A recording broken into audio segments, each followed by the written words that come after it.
see that in a lecture in your course materials next week. So this we're talking about is grief counseling. So grief counseling can be less formal than therapy, but it doesn't have to be. So, some people will meet at a Starbucks and they'll sit and they'll have a conversation. It'll be more informal. Sometimes it is in an office or, at a place that's a little bit more private. But it's really client driven. So like I said, they're client directed, client driven, and it's to assist the client in accepting the loss, experiencing that pain and other emotions associated with loss, which is that, that task of mourning, that we have to experience all those difficult emotions, adapting to the new normal, finding a place for the loved one in a new way, and that's meaning making, which is task 3 of Worden's tasks, and identifying any kind of complicated grief that may require more focused and more therapeutic interventions. So what are the things that we can do in grief counseling? Number 1 in grief counseling is normalizing those feelings, thoughts, cognitions, and behaviors that we looked at in the beginning materials in this course. So many people will come to you and they're like, I think I'm crazy. I keep losing my keys, or I'm confused sometimes, or I feel like I'm walking around in a fog. And I keep thinking that I'm seeing my loved one who's died, and I'm just a jumble right now. And you can help them by saying, you know what, here's all these things that are very common. And as time goes on, they will reduce. But right now you're in the beginning of your grief, and these are absolutely normal things that people experience. And sometimes that in and of itself can help people just take a big, okay, so I'm not crazy. I'm not, going off the deep end here. This is just all part of it. And it can kind of help them almost embrace what's happening and what they're going through as something that people who grieve go through. What else can you do? Talking, giving clients a safe place to tell their stories. And with that talking, I should say, comes listening. Even in grief therapy, 90% plus of what we do is listening. And letting people, as I say here, tell their stories, tell the stories of their loved ones, speak their name. So many times people that they encounter will be uncomfortable. They don't want to talk about the death, or they don't want to talk about that loved one because they're afraid that it'll make the grieving person sadder, or, set them out to, more emotional displays that they would find uncomfortable. There's a video that's in the stuff that you'll be watching that I just love. I just added it this term about moving forward. And the woman talks about how when her husband died, the people around her looked for other people in that situation and tried to smush them together and put them in a place so that they wouldn't get their sad all over everyone else. And so when people come to you, they want a place where they can put their sad all over the place and talk about their loved one and talk about what they're feeling, and maybe talk about the death, and also talk about their loved one's life and what they're feeling and what they're remembering. So that talking, that listening is so very important. And that's a skill that we have as social workers. It's not something that everybody is good at. It's not something that everybody does. I may tell this again, so don't judge me for telling stories a couple of times, but when I was in graduate school at the GCSW, we had a course where in family therapy, and we were each given a role to play. And we had these, those big Duplo blocks that little kids use to build things. And we would have, each had a pile of blocks, and we would, when it was our turn to talk, we would put a block down on the building, whatever we were building together. And what we found was, even though we were all playing a role and we were all just pretending, even in that sense, we were all had a block in our hand and we're just poised, waiting for the person before us to finish talking so that we could talk and put the block down. And what we learned from that, and what I hope you learned from this, is when you're dealing with clients of any kind, but specifically, especially with clients who are grieving, you put your block down and you fold your hands on your lap and you listen. That you're not waiting till it's your turn to talk, that it's always their turn to talk. And then, then it's your turn to provide support. But that listening is so very, very important. And I was told, myriad times when I worked in hospice, that was, the biggest gift to a lot of people, was just to have somebody that would sit and listen to them. So enough said, but that's a big part of grief counseling and grief therapy. Other interventions like letter writing or journaling or empty chair techniques, where they are given an opportunity to get those feelings out, to express them, to say things that maybe they left unsaid or were not able to say because the death was maybe sudden or unexpected.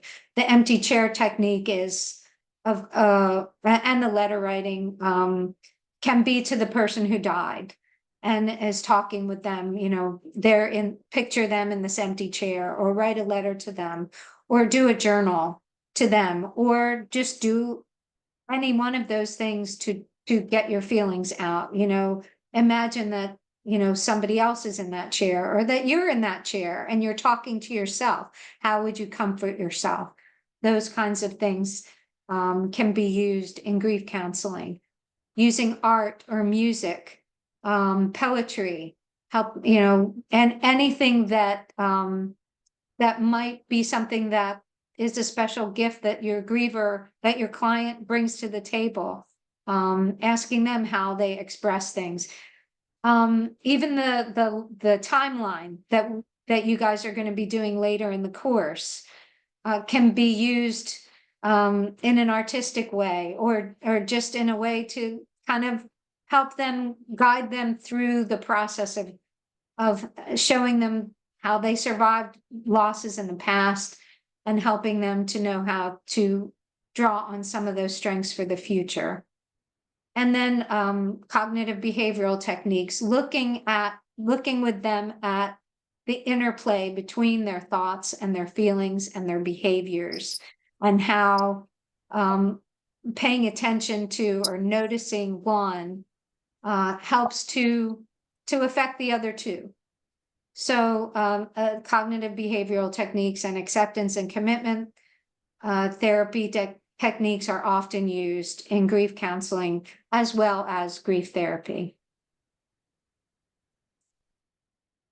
With both individuals and groups, it's really important to set goals.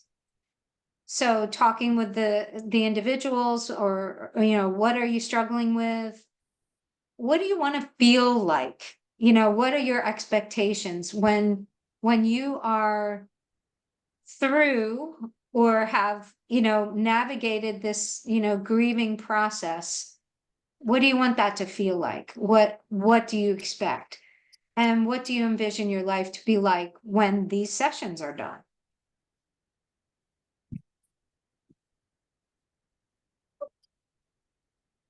Individual goals can be simple, like I want to be able to go, to the, to church and not break down and cry every time, because that's where I spent, time with this loved one. Or I want to be able to go to a baseball game and, not be sad, because that's where my dad and I, spent our summers.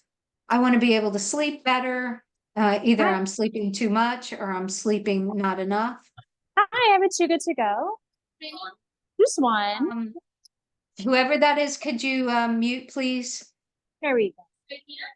And I want to be able to focus on daily tasks without becoming distracted. So they can be simple like that, or they can be more complex, like, I want to feel less guilty about not seeing my dad when he was sick. Maybe you couldn't go, or maybe it was just too uncomfortable, or, whatever the reason, I want to feel less guilt about those last days.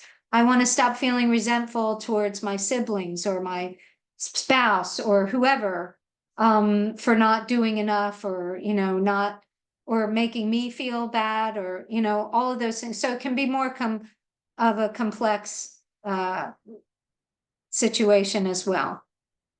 But those are just examples of what some goals might be for grief counseling. In groups, it's also good to, in the first session, to develop a statement of purpose, or a mission statement, if you will. So this group exists for whatever reason.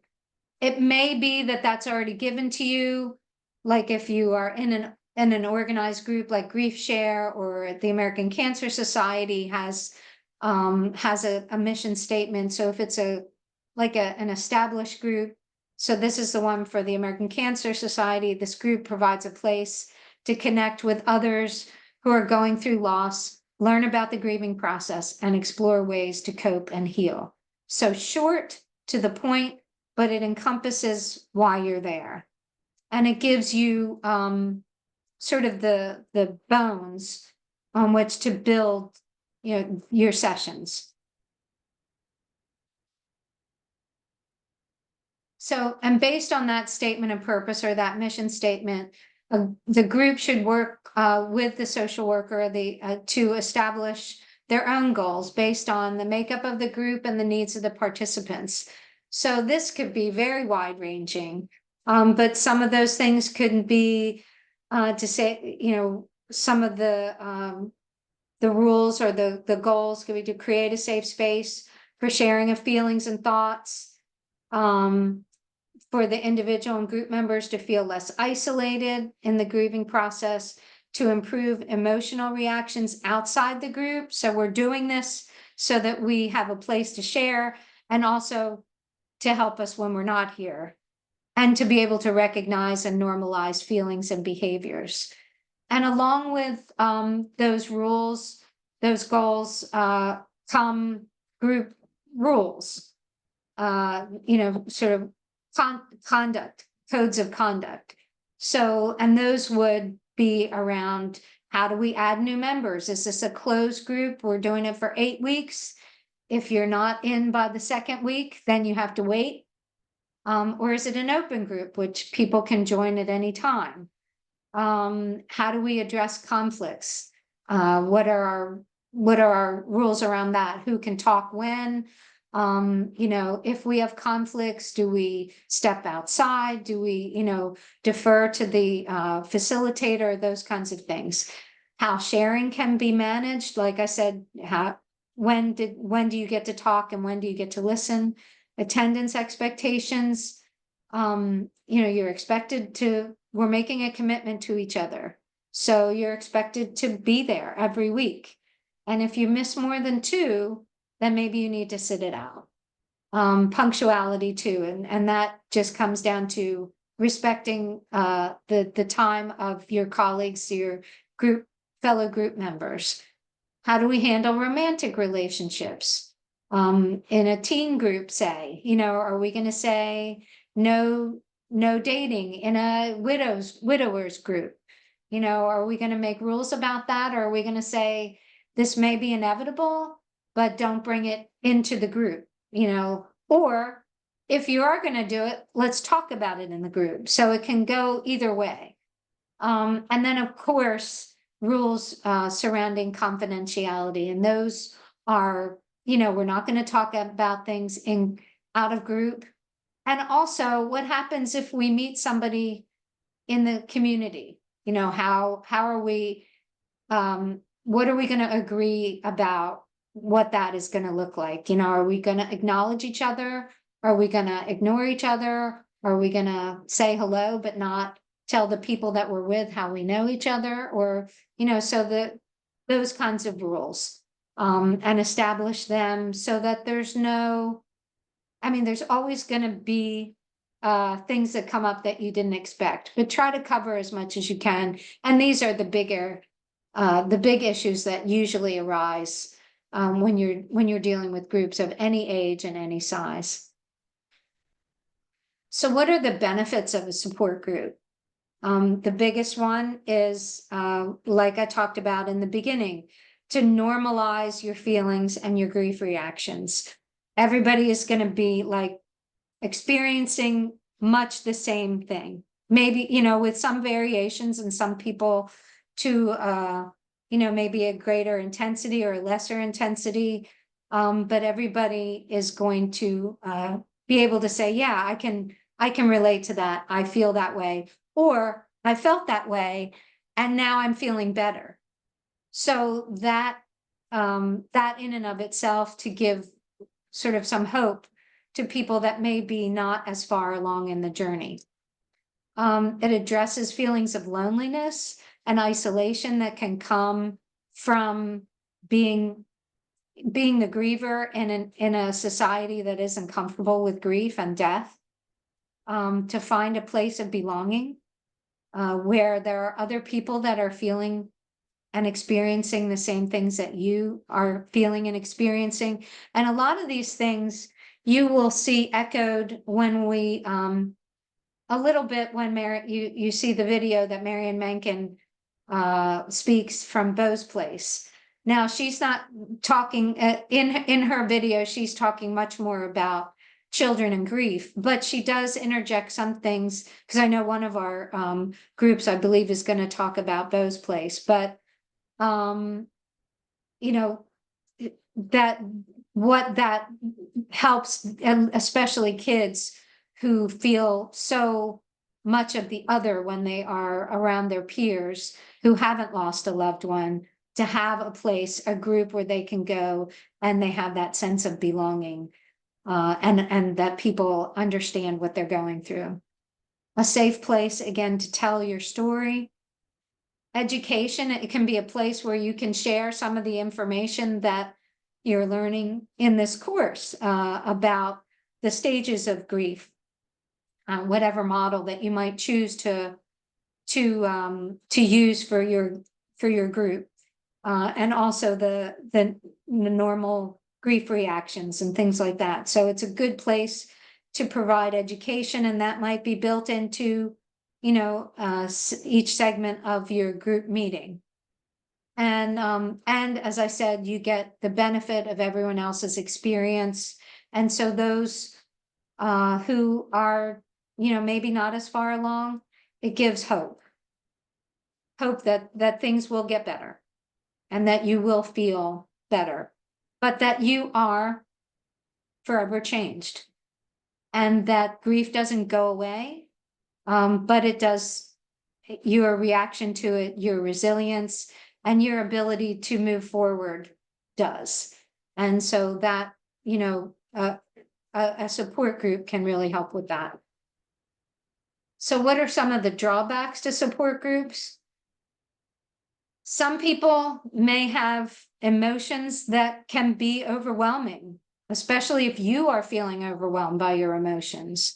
And so being prepared for that, or as a facilitator, recognizing that, and being able to bring down the temperature a little bit, and maybe even identifying, as we said in the first slide, the people that need more than a support group or a counseling venue, that they need more intensive therapy, and providing those resources and referrals.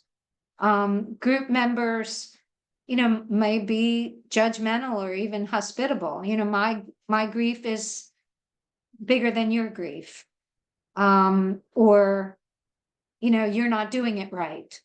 Or, you know what, we've been meeting here a long time and you're new, so you just need to, wait your turn.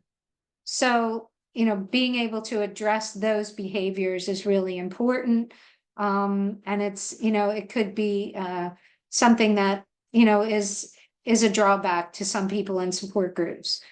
You may, if you don't choose your support groups wisely, you may receive incorrect information in a support group. You don't have to have a license to open a grief support group. You just have to, be able to have a venue. And now you don't even need a venue. You can just say, hey, I got a Zoom thing, click this link and we're ready to go. So it may be run by somebody that doesn't have the best information. So that's a risk when your clients are looking for support groups. There might be, other kinds of difficult group members, members that are, the expert, or the person that always complains, the person that takes over the whole group and talks the whole time. All of those things could be a problem if you're in a group and you don't have a facilitator that is trained and ready to handle them. And the participant, as we said, may need more support than a peer-led or a facilitated peer-led group can offer. So they may need to, it may not be enough for them, and they may, actually hinder the progress of the other people in the group. So those are some of the drawbacks to support groups. But on the whole, for most people, even for people who are, experiencing some complicated grief, to have that place where they can feel a kinship and a belonging can help them, in addition to, getting some more intensive therapy. What are some of the barriers to support group attendance? Transportation. We have Bose Place, which is a great place. It's down by on the South Loop by Energy Stadium, or whatever it's called now. And so that's not easy for people to get to. It's on public transportation. You might have to take several buses if you don't have a car. They do make it scheduled so that it takes into account people's work schedules, things like that. But transportation, can be an issue. Caring for others who can't be left alone. So if you were caring for both of your parents, one of them died, but you're still caring for the other one, you can't go to a support group. Even if it's down the street, you can't leave that loved one alone. If you have what many may feel is a stigmatized loss, and that could be anything from, some suicide, drug overdose. It could be that your loved one died while committing a criminal act. It could be that, your loved one was somebody that you were having an affair with. And those, those are losses that are devastating, but it's hard to find a place that, maybe you would feel accepted. So timing and location, as we talked about under transportation, lack of energy and motivation, grief. We saw in the first module, grief can overwhelm you and exhaust you. And so just finding a way to get up and get moving and get to a group can be difficult. Generally, You don't want to seek out a support group, or, lots of support groups say until you're at least 6 weeks to 2 months past the initial loss. So you may have started regaining some of your energy then, and maybe not. So that is a barrier. And also fear. You know, during the lockdown period in COVID, we were all afraid of being around other people. And some people are still afraid of that. And it's instilled something in us about, safety and, people may be fearful about going outside.